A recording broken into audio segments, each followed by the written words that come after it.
Hello, ഞാനും കെട്ടിയോനും കുട്ടിയും കൂടെ Trivandrum marine fantasy world expo കാണാൻ വന്നതാണ്.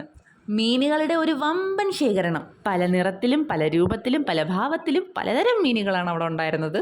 എൻ്റെ കുഞ്ഞാണ് ഇതെല്ലാം ആദ്യമായിട്ടാണ് കാണുന്നത്. പിന്നെ കുഞ്ഞു മാത്രമല്ല, ഞാനും ഇത് ആദ്യമായിട്ടാണ് കാണുന്നത്. അതിൻ്റെ എക്സൈറ്റ്മെൻറ്റ് എനിക്കും ഉണ്ടായിരുന്നേ.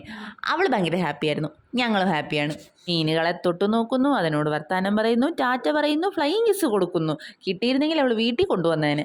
ഇത് കണ്ടപ്പോൾ എനിക്ക് പെട്ടെന്ന് ഓർമ്മ വന്നു നമ്മുടെ നാഗവല്ലിനെ. മുല്ലമൊട്ടുമാല, മാങ്ങാമാല, മേഘാമോതിരം എന്നൊക്കെ പറയുന്ന പോലെ കൊച്ചിനെയും വിളിച്ചുകൊണ്ട് ദേ ആ മീനിനെ കണ്ടോ, ഈ മീൻ കണ്ടോ, വലിയ മീൻ ചെറിയ മീൻ എന്നും പറഞ്ഞ തേരാപാര ഓടുന്ന കൊച്ചിൻ്റെ അച്ഛൻ എൻ്റെ കെട്ടിയോൻ. എനിക്കവിടെ ഏറ്റവും ഇഷ്ടപ്പെട്ടത് ഈ തുള്ളിക്കളിക്കുന്ന കുഞ്ഞു കുഞ്ഞു മീനുകളെയായിരുന്നു. അവരെല്ലാവരും സൈസിലൊന്നാണെങ്കിലും നിറത്തിൽ വ്യത്യാസമുണ്ട്. ഭയങ്കര ഭംഗിയായിരുന്നു അവരെ കാണാൻ. പിന്നെ അവിടുത്തെ ഏറ്റവും വലിയ ഹൈലൈറ്റ് ആയിരുന്നു നമ്മുടെ ഈ മെർമെയ്ഡ് ചേച്ചി. ചേച്ചി ഇങ്ങനെ വെള്ളത്തിൽ കിടന്ന് വൻ ഷോ ആയിരുന്നു. അങ്ങനെ ജീവിതത്തിൽ ആദ്യമായിട്ട് നേരിട്ട് മത്സ്യകന്യകയെ കാണാൻ പറ്റി. എൻ്റെ ജീവിതം ധന്യമായി. മത്സ്യകന്യകയാണെങ്കിൽ ഓടി നടന്ന് പിള്ളേർക്ക് ഉമ്മ കൊടുക്കലും ചാച്ച പറയലും ഒക്കെ ആയിരുന്നു. ഇമ്മക്കുട്ടിയും തിരിച്ച് ഉമ്മയും കൊടുത്തൊരു ഹൈഫൈ ഒക്കെ കൊടുത്തിട്ടുണ്ടായിരുന്നു.